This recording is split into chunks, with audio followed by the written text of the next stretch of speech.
I can still hear it. The way his voice dropped when he thought I couldn't understand him.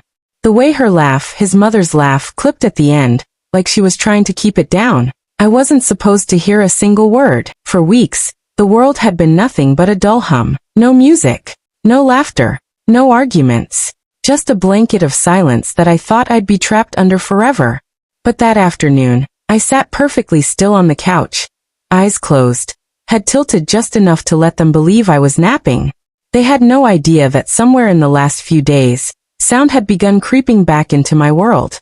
No idea that every word they were about to say would land like glass splintering in my chest. His mother's voice came first, low and careful.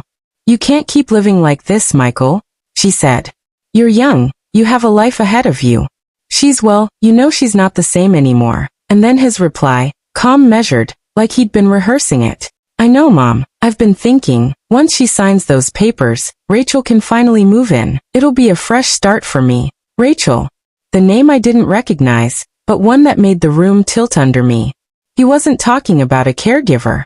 He wasn't talking about a nurse. He was talking about another woman taking my place, while I was still sitting there in my own living room.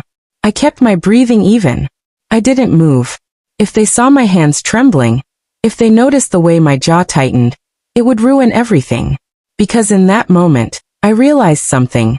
This wasn't the first time they'd talked like this, and if I wanted to know how deep this went, I had to let them think I was still deaf. So I stayed still, letting every single word slice a little deeper. And as I listened, one truth took root in my mind. This marriage was already over. The only thing left was deciding how it would end, and on whose terms. What I heard that day shattered everything I thought I knew about my marriage. If this is your first time coming across one of our stories, welcome. Please hit the like button and tell us in the comments where you're watching from. We love seeing how far these stories travel. And don't scroll away, because what happened next no one saw coming. And if you enjoy stories like this, be sure to subscribe, turn on the notification bell, and share it with someone who'd love it too. Before all of this, before the silence, before the whispers I was never supposed to hear, Michael and I had what most people would call a good marriage. We met in our late 20s at a friend's barbecue in Austin. He was tall, with that easy smile people warm up to instantly, and a way of making you feel like you were the only one in the room. I remember thinking, this is the kind of man you marry. And for a while I believed that completely. We built a life that looked beautiful from the outside. A modest but cozy home in the suburbs, 2 cars in the driveway, dinners with friends on weekends. He was attentive in public, the kind of husband who would rest his hand on the small of my back when we walked into a room. But at home, there were moments when that charm faded, replaced by something quieter, little criticisms disguised as jokes, an opinion that always seemed to override mine. I brushed it off, told myself every marriage has its imperfections. That winter, everything changed. I was driving home from a long day at the office, the kind where you count the hours until you can peel off your heels and sink into the couch. It was raining, not a storm, just a steady curtain of water against the windshield. I was 2 streets away from home when I saw the headlights coming too fast around the bend. The other driver lost control, swerving into my lane.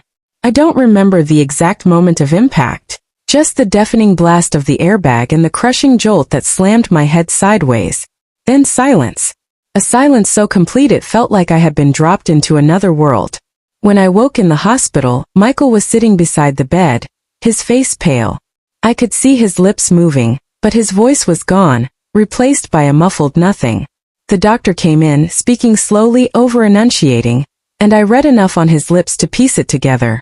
My eardrums had suffered severe damage. They couldn't say yet if it was permanent. They'd have to wait for the swelling to go down, run more tests. I nodded, or at least I think I did. My own heartbeat sounded like it was trapped inside my head, loud and lonely. The first week at home was a blur of confusion. I couldn't hear the coffee maker in the morning. I couldn't hear the front door when it opened or closed. Michael would talk to me, then get frustrated when I didn't respond quickly enough. He'd wave his hands, sometimes a little too sharply, like I was being difficult on purpose. I told myself it was the stress. We were both adjusting to something neither of us had planned for. But then little things started to stand out. He began spending more time working late. First, I didn't question it. He had always been ambitious, always chasing the next promotion. But now, he was leaving earlier in the mornings too, sometimes skipping breakfast altogether. I noticed how quickly he'd take calls in the other room, shutting the door behind him. One evening I sat at the kitchen table, flipping through a magazine, when he came home smelling faintly of cologne. Something new, not the scent I'd bought him for years. I asked him about his day, reading the words on his lips, but he answered vaguely, looking anywhere but at me. It was strange because before the accident, he couldn't wait to tell me about the little details of his day. Office drama, the new coffee shop he discovered, the song stuck in his head. Now it felt like every conversation was an effort for him, like he was forcing himself to play the role of the husband he used to be. The silence between us grew heavier. And not just because I couldn't hear. One night, I woke up and found him in the living room, his phone pressed to his ear, his voice just low enough that even if my hearing had been normal, I might not have caught the words. When he saw me in the doorway, he hung up quickly, smiling in that way people do when they're pretending nothing happened. He told me he was just talking to a work buddy about a project. I wanted to believe him. God help me, I wanted to believe him. But the truth was starting to take shape in the corners of my mind, and even though I couldn't hear it, I could feel it. Something was changing between us. And I was terrified that whatever it was, I might not be able to fix it. What I didn't know then was that the accident hadn't just taken my hearing. It had taken away the comfortable illusion I'd been living in for years. And soon, I was going to find out exactly how deep that illusion went. Because Michael wasn't just pulling away from me, he was building an entirely different life, one I wasn't supposed to be part of. The world without sound is lonelier than I ever imagined.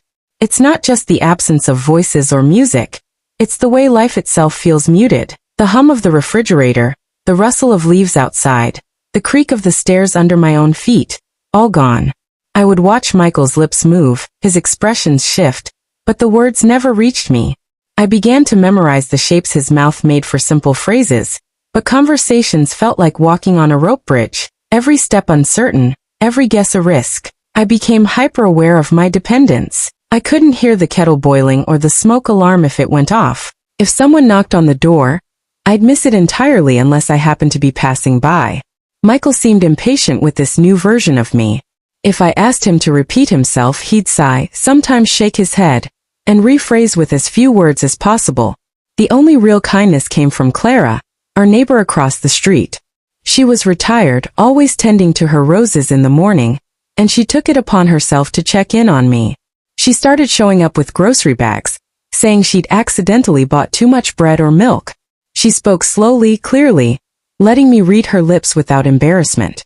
Her visits were the closest thing to normalcy I had. Michael's mother, Linda, began visiting more often too. First I thought it was a good thing. She'd never been overly warm toward me, but I assumed maybe this was her way of showing support. But there was something in her manner, a tilt of the head when she looked at me, a faint smile that never reached her eyes. She'd speak to Michael while looking directly at me, her lips forming words too quick for me to follow. I caught enough to know they weren't about dinner plans or the weather. One afternoon, I walked into the kitchen to find the two of them standing close together, whispering. The moment they saw me, their conversation stopped mid-sentence. Michael busied himself at the sink, rinsing an already clean glass, while Linda gave me that same thin smile, and asked if I needed help folding laundry. I shook my head, pretending I hadn't noticed the sudden change in the air, but my stomach tightened. From then on, I began catching them like that more often, talking in low tones, eyes darting toward me when they thought I wasn't looking. I started to wonder if it was about my health, maybe fears that my hearing loss was permanent, and they didn't know how to tell me. But the way Michael avoided my gaze, and the way Linda's mouth would curve slightly at the corners when she thought I wasn't watching, it didn't feel like concern. I told myself I was imagining it, that I was sensitive, raw from the accident, but there was a heaviness in the air when they were together, something they weren't saying out loud in front of me. I wanted to believe it was just about my recovery. I wanted to think they were keeping their worries to themselves so I wouldn't be upset. But in the quiet of the night, lying next to Michael's sleeping body, I couldn't stop hearing the faint shape of a question in my mind. What if it wasn't about my health at all? What if they were hiding something much worse? It was on a Tuesday morning when everything shifted, though at first it felt almost too small to matter. I was sitting on the exam table at the audiology clinic, my feet swinging slightly, More from nerves than impatience. The specialist adjusted a device over my left ear, speaking in a way I couldn't quite follow until I caught something, faint, distant but real. A sound. It was a soft click, like a pen being tapped against a desk. I froze. I hadn't heard anything but muffled vibrations in weeks, and now this tiny noise felt like a lifeline. The doctor noticed the change in my expression, smiled faintly and nodded. He leaned in, speaking slowly enough for me to catch the shape of his words. "You're getting some of it back. It's early, so don't strain yourself. Clarity will return gradually." A flood of relief rushed through me, but I kept my reaction small, controlled. I nodded, thanked him, and stepped out into the cool air. The city noise still muted but less empty than before. I could hear enough to know the silence wasn't complete anymore. It was like standing at the edge of a foggy shore, able to see faint outlines of what lay ahead but not yet the whole picture. On the drive home, a thought began to form, sharp, deliberate. If my hearing was coming back, maybe I didn't have to tell anyone. Not yet. I could test the world, see what people said when they thought I was still locked in silence. A strange sort of power hummed under my skin at the idea. For weeks, I had been the one left out of conversations, the one struggling to piece together fragments. Now I could listen without being invited in. That afternoon, the decision proved itself. Linda came by unannounced, as she often did now, bringing a casserole in a dish I suspected she wanted back sooner than later. I was in the living room, pretending to be absorbed in a book, when I caught the low murmur of her voice from the kitchen. "Michael, you can't keep this up forever. She's a burden you shouldn't have to carry." The word burden rang in my half-recovered ear like it had been shouted. My grip tightened on the book. I stayed perfectly still, tilting my head slightly so I could catch more without giving myself away. Michael didn't rush to defend me. He didn't even hesitate. Instead, his voice came back low, almost casual. "I know. I'm working on it." Like I was some sort of problem to be solved, not a wife to be loved. I could feel my pulse in my fingertips. The room seemed smaller, the air heavier, as I realized just how much I'd been missing, not only in sound but in truth. This wasn't a one-time slip. This was the language they used when they thought I was absent from their world. I stayed put until I heard the familiar click of the front door closing behind Linda. Michael came into the living room, smiling in that polite, practiced way, asking if I wanted tea. I nodded, keeping my own face steady, my voice silent. Inside, though, something had shifted. If he was working on removing me from his life, I was going to find out exactly how far he'd gone. And now, for the first time in weeks, I had the means to listen. The first time I heard him speak so freely about me, it was a Friday evening. He was on the phone in the dining room, pacing slowly, a drink in his hand. My hearing had sharpened a little more by then, still not perfect, but enough that if I kept my breathing quiet and my head angled just right, I could follow more than I should have been able to. I sat in the hallway, pretending to sort through a box of old mail, when his laugh reached me. It wasn't the warm laugh I remembered from before the accident. It was sharper, lighter, the kind people use when they're trying to entertain someone. "Yeah, it's peaceful around here now," he said. "Just quiet." I felt the words as much as I heard them, each one landing like a small cut. I'd been telling myself for weeks that his distance was because he was worried about me, that maybe he was overwhelmed by my condition. But there it was, confirmation that my absence from his world, even while I was sitting in the next room, was a kind of relief for him. I blinked hard, forcing back the heat rising in my eyes. I wouldn't give him, or anyone, the satisfaction of seeing me broken. I stood up, shuffled a few papers loudly enough to mask the sound of my retreat, and went into the kitchen as though I had no idea he'd said anything worth hearing. When he hung up a few minutes later and joined me, asking if I wanted dinner, I nodded and gave him a small smile. Inside, though, something was splintering. Over the next week, I began noticing a pattern. His phone would buzz late at night, and instead of ignoring it or answering beside me, he'd slip out of bed, his footsteps soft against the carpet. Sometimes I'd hear the faint click of the patio door opening, other times the low murmur of his voice from the living room. Always hushed, always careful. I started staying awake longer, listening. I'd lie still, my eyes on the ceiling, piecing together bits and fragments, words like soon, don't worry, and it's handled. There was no warmth in his tone, no nervousness either. Just a kind of calm confidence that made my stomach knot. One night it was different. He stayed in the kitchen this time, his voice a little clearer, as if he didn't care that I might hear.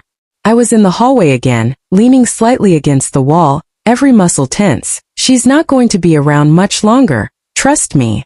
The sentence was so casual it chilled me more than if he'd shouted it. I didn't know who he was speaking to, but there was no mistaking who she was. My first thought was that he meant leaving me, filing for divorce, but something in the way he said it made it sound final, more final than a legal separation. I stayed there in the dim light, my heart thudding hard enough that I wondered if he could hear it. When he ended the call and walked past me toward the stairs, I kept my head down, rifling through the stack of envelopes in my hands as though nothing in the world had changed. But everything had. That single sentence had shifted something deep inside me. I didn't know exactly what he was planning, but I knew one thing with absolute certainty. Whatever his timeline was, mine had just moved ahead of it. And if he thought I was still stumbling around in silence, unaware, he was about to learn that I'd been listening all along. From that night on, I stopped waiting for answers to come to me. If Michael was going to speak in half-truths and whispers, then I would find the full truth myself. I had already learned to read lips well enough to catch fragments, and now, with my hearing creeping back piece by piece, I had an advantage he didn't know existed. I began moving through the house differently. When he was on the phone, I would busy myself in the next room with something quiet, folding laundry, wiping down counters, while keeping my line of sight angled toward his mouth. The words didn't always come together perfectly, but they came together enough. Rachel, soon. Tired of this. The name was new, but it slid into my thoughts like it had been waiting there. I started noting the nights he worked late, or claimed to be meeting a client. Sometimes he came home with a faint scent of wine on his breath, even though we almost never drank at home anymore. The more I watched him, the more careful he seemed to become, as if he sensed something was changing but couldn't quite put his finger on it. It was Clara who gave me the push I needed. One morning, over coffee at her kitchen table, I mentioned, carefully, that Michael had been out late again. Her eyes narrowed, and she didn't bother hiding her suspicion. "If you want to know for sure," she said, "stop waiting for him to slip up. Follow him." At first I resisted. The idea of trailing my own husband felt desperate, humiliating. But the longer I sat with it, the more it felt like the only way to confirm what I already feared. That evening I told Michael I was tired and going to bed early. I heard the front door click shut an hour later. 5 minutes after that, Clara's car was pulling up in front of my house, headlights dimmed. We kept a few cars between us, following him through the streets, the city lights flickering against the windshield. He drove into a busier part of town, parking near a wine bar I'd never seen him mention. Through the wide glass windows the scene inside was warm and golden, full of laughter and clinking glasses. And there she was, Rachel, younger than me by at least 10 years, with long loose hair and a smile that belonged in an ad for champagne. Michael leaned in close to her, his hand resting casually on the back of her chair in a way that made my stomach twist. They looked like a couple who'd been together for years, comfortable, familiar. Clara glanced at me, her lips pressed into a thin line, but I couldn't take my eyes off them. I needed to see more. I needed to hear more. We slipped inside, sitting at a table tucked in the corner, close enough to catch the cadence of his voice. My hearing strained for every word. My eyes locked on the shape of his mouth. "I wish I'd met you before I got stuck," he said, his voice low but clear enough in the hum of the bar. Got stuck. 2 words that landed heavier than any insult he'd ever thrown my way. Rachel laughed softly, touching his arm. "Well, you've got me now." I felt something tighten in my chest. Not just pain but a deep simmering clarity. This wasn't an accident, a moment of weakness, or a passing infatuation. This was a man who had already replaced me in his mind, who spoke about me like I was a piece of bad luck he'd been saddled with. We left before they noticed us, the night air cold against my face. In Clara's car, neither of us spoke for several minutes. My mind was already moving ahead, turning over possibilities, weighing each one. I wasn't ready to confront him. Not yet. I needed more than proof. I needed the right moment, and a way to make sure when it came, I would be the one holding all the power. Saturday came wrapped in that deceptive kind of stillness that makes you believe nothing bad can happen. The light was soft, the air smelled faintly of fresh-cut grass, and for a fleeting moment, I thought maybe I could just float through the day without incident. Linda arrived a little after noon, her voice carrying through the hallway as Michael welcomed her in. I was curled up on the couch in the living room, eyes half closed, feigning a nap. My body stayed still, but my senses were sharpened, attuned to every inflection in their voices. They didn't bother to lower them. Michael spoke with the same calm, deliberate tone he used when discussing business deals, precise, detached, as if he were mapping out a project plan rather than dismantling my life. I've been talking to the realtor, he said. We should be able to get a good price for the house. The market's still strong. A pause. Linda murmured something I couldn't quite catch.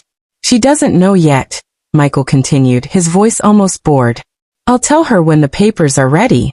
There's no point in getting her worked up.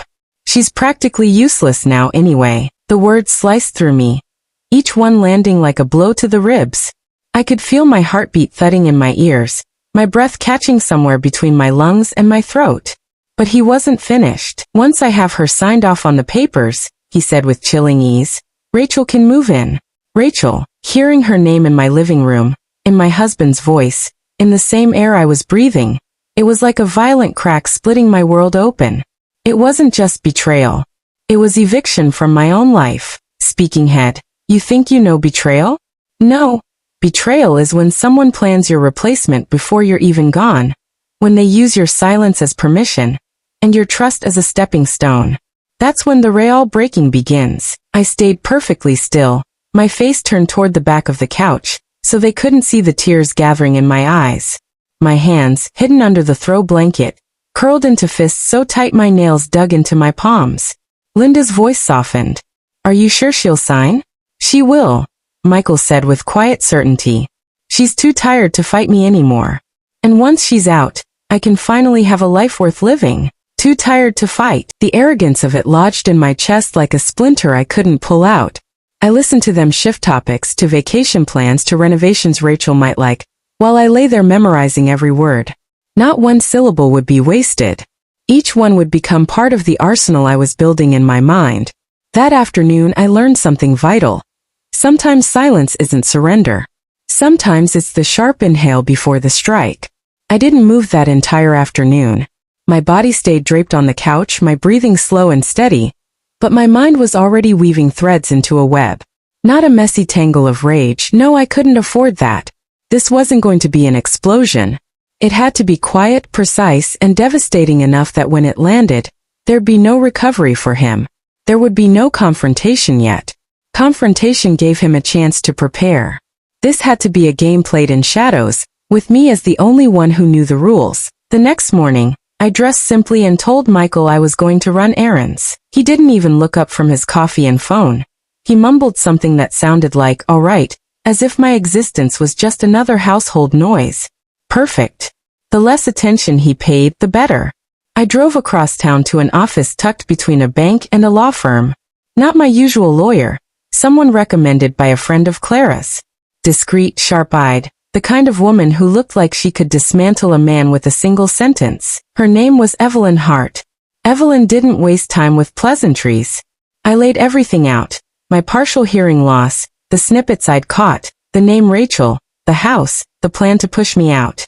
She listened without interruption, only scribbling notes in neat, sharp handwriting. First thing, she said, setting her pen down. You update your will. Today. Everything you own, every cent, every piece of property, make sure it's protected, and then we make sure he can't touch it. By the end of that meeting, the house was legally untouchable without my explicit consent. I also had documents in motion that would ensure should anything happen to me, Michael would inherit nothing but his own mess. Step 2 came naturally. That afternoon, I opened a separate bank account in my name only, at a branch Michael didn't know existed. I transferred my inheritance, every cent my parents left me, and the savings I'd quietly accumulated over the years. The teller smiled politely as she processed it, having no idea she was helping me lock a vault he would never find a key to. Step 3 required more subtlety. Clara became my shadow accomplice. She was thrilled to help, her loyalty sharpened by years of seeing the way Michael dismissed me. Using a mutual friend who worked in tech, she helped me recover deleted call logs and texts from his phone. Messages full of late night, I miss you notes and thinly veiled promises to Rachel about our life together. I started a file, printed screenshots, date-stamped call histories, credit card receipts showing dinners, hotel stays, gifts. Every page slipped into a manila folder that lived in the back of my sewing box, under spools of thread he'd never touch. But the photos, that was the most satisfying part. Clara followed him one Thursday evening when he claimed he had to work late. She trailed his car to a small wine bar downtown. Her phone buzzed in my hand 30 minutes later, and I opened the picture she'd sent. There he was, my husband, leaning across a candlelit table, his hand over Rachel's, his face lit up in a way it hadn't been for me in years. She was young, her smile bright, her body language full of that easy confidence that comes when you think you've won something that was never yours to begin with. I stared at those photos for a long time. Not because they hurt. They did, but the pain was a familiar drumbeat by now, but because they confirmed the one thing I needed to know: he was sloppy. And sloppy meant vulnerable. 2 weeks later, I was back in Evelyn's office with a stack of proof. She flipped through the folder slowly, her lips curving into the faintest smile. "You've got him," she said. "Now we just decide how to use it." I leaned forward, my voice low. I want it to end in a way that he never sees coming. I want him to think he's winning until the moment he loses everything. Evelyn nodded, her eyes glinting. "Then you'll love what I'm about to tell you. It's going to change the game entirely." She slid a single sheet of paper across the desk toward me. I read it once and my heart pounded, not from fear, but from the sharp thrill of knowing that this wasn't just revenge anymore. This was the blueprint for his ruin. I left Evelyn's office that afternoon with a folder tucked under my arm and a strange, intoxicating calm inside me. It wasn't relief, it was control. For the first time in years, I wasn't reacting to Michael. I was orchestrating him. Every move from here on out would be calculated, deliberate, and executed with the precision of a scalpel. The very next morning, I began planting the seeds. Over breakfast, I let my gaze linger on the walls of the kitchen a moment too long, then sighed, almost to myself. "You know," I said lightly, "this house feels so big lately. Sometimes I think about what it might be like to live somewhere smaller. Less to clean, less to maintain. We could make life easier for both of us." Michael froze for the smallest fraction of a second, then relaxed into a smile so casual it was almost insulting. He thought I was finally falling in line, aligning myself with the picture he'd been painting behind my back. "I've been saying that for a while," he replied, his tone feigning agreement but his eyes revealing his eagerness. "It'd be smart. More practical, you know? Especially for the future. The future. His future. The one where I no longer existed in this home." I nodded as if he'd just confirmed an idea I was warming up to.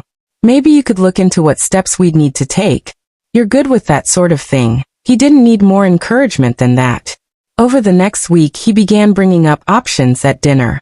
He'd slide papers across the table casually, things he claimed were preliminary agreements, forms that would just make the process smoother when we were ready to sell. I acted like I barely understood them, skimming without interest, smiling faintly, even thanking him for taking care of everything. What he didn't know was that every document he handed me never made it to my signature untouched. Evelyn and I had created a parallel set, identical in appearance but altered in substance. The ones I signed didn't hand him control.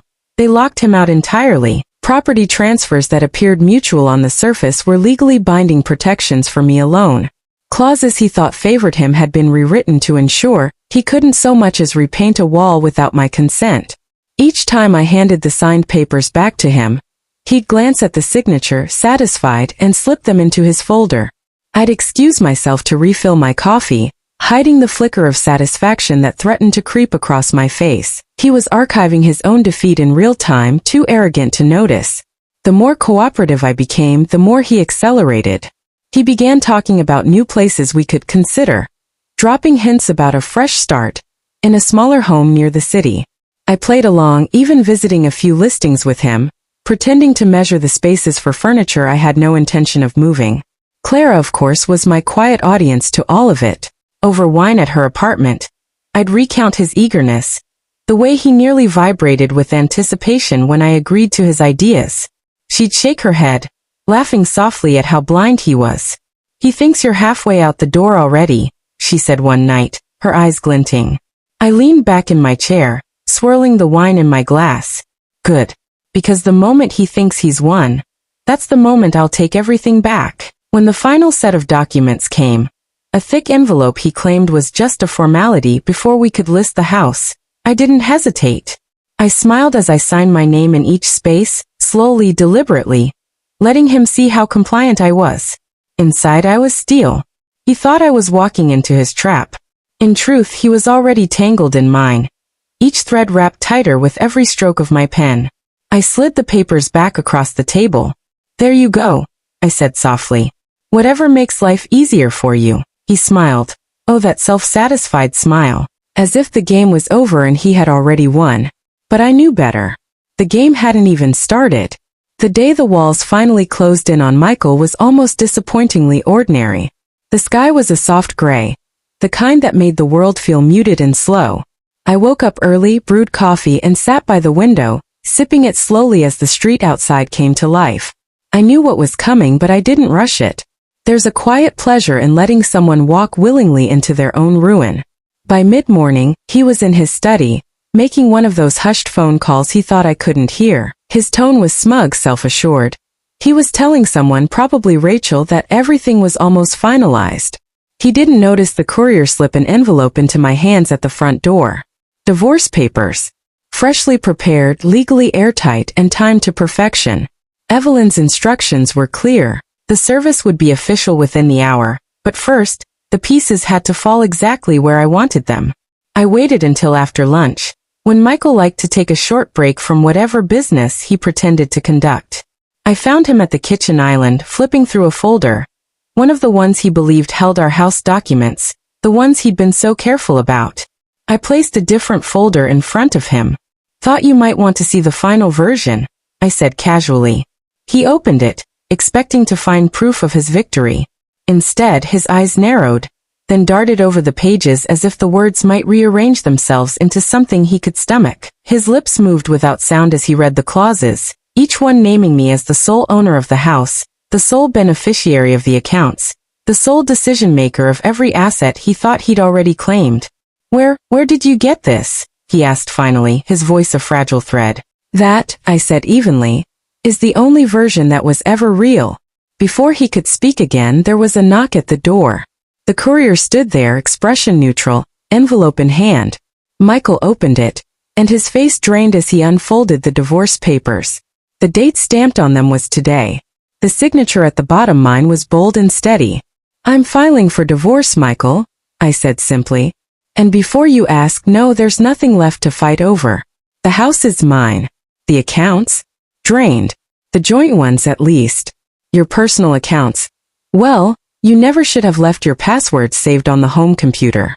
His voice cracked, trembling between anger and disbelief. You can't. I already have. It was almost poetic, the timing. His phone buzzed on the counter, Rachel's name flashing on the screen. I stepped back and watched him answer it. Her voice was loud enough to carry into the room. What the hell happened, Michael? You told me we'd have the money by now. Do you think I'm going to sit here and wait while you get your act together? No money, no me. He tried to interrupt, to explain, but she cut him off with a sharp, "We're done," before hanging up. He stood there for a long moment, phone still in hand, staring at nothing. When he finally looked at me, his eyes were wild.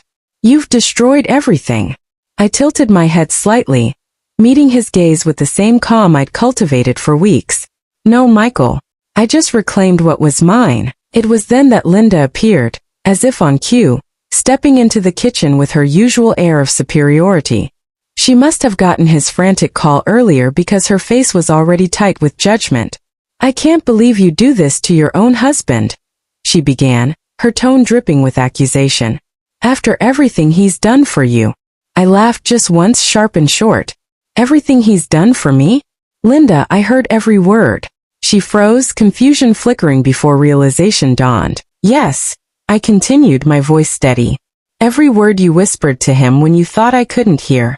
Every plan, every insult, every smug little prediction about how easily you'd replace me in my own home. I stepped closer, watching her composure falter. The only thing you were right about was that a storm was coming. You just didn't know it was for you. Michael's breathing was ragged, Linda's silence heavy in the air. I didn't need to shout, didn't need to rage. The power was in my stillness. I picked up my coffee mug from the counter, still half full, and walked past them without another word. They could stand there in the ruins of their own making, sifting through the ashes of a life they tried to take from me. Everything that mattered was already mine, and they knew it. I stood in the quiet aftermath, the storm I had been bracing for never coming. Not because there wasn't one, but because I had already burned the bridges in silence before anyone could set them ablaze for me. The papers were filed, the assets secured, the house mine alone. Michael's name was erased from every deed, every account, every part of my life that had once tied me to him. He didn't leave on his own terms. He was evicted by the cold precision of a plan he never saw coming. And Rachel, his bright little fantasy, vanished like cheap perfume after a rainstorm, leaving him with nothing but the echo of promises that meant nothing once the money dried up. Linda came at me like a snake with a smile, twisting her voice into something sweet while her eyes burned with venom. She talked of loyalty, of family, of how cruel it was to ruin her son's life. I let her speak, let her weave her little net of words, until I cut through it with the truth. I looked her dead in the eye and said, slowly and clearly, I heard every word. The color drained from her face, her mouth opening but no sound coming out. Because she knew. She knew that I hadn't just guessed. I had been there, unseen, hearing the things they thought were safe to say behind my back. In that moment, I felt no need to yell, no need to defend myself. The silence between my words was heavier than any accusation could have been. Silence had been my prison once, but I'd turned it into my blade. And I had cut them both free from my life without spilling a drop of my own peace. They had expected me to crawl away, to crumble into nothing. But they didn't understand that some women rebuild quietly, brick by brick, until the fortress they stand in is impenetrable.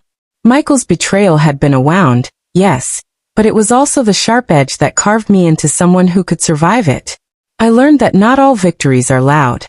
Some are a soft click of a door locking behind you as you walk away for the last time. Some are the steady heartbeat you hear at night, knowing you are safe in a home no one can take from you. Some are simply the absence of the people who thought they could break you. Silence can be weakness, but sometimes it's the sharpest weapon you have. And that was how I took back my life without raising my voice. Speaking head, if you think someone's silence means they're blind or powerless, remember, some of us are just sharpening our knives where you can't see them. If you were in my place, would you have confronted them the moment you found out, or waited in silence for the perfect moment to strike? Tell me in the comments. I'm reading every single one.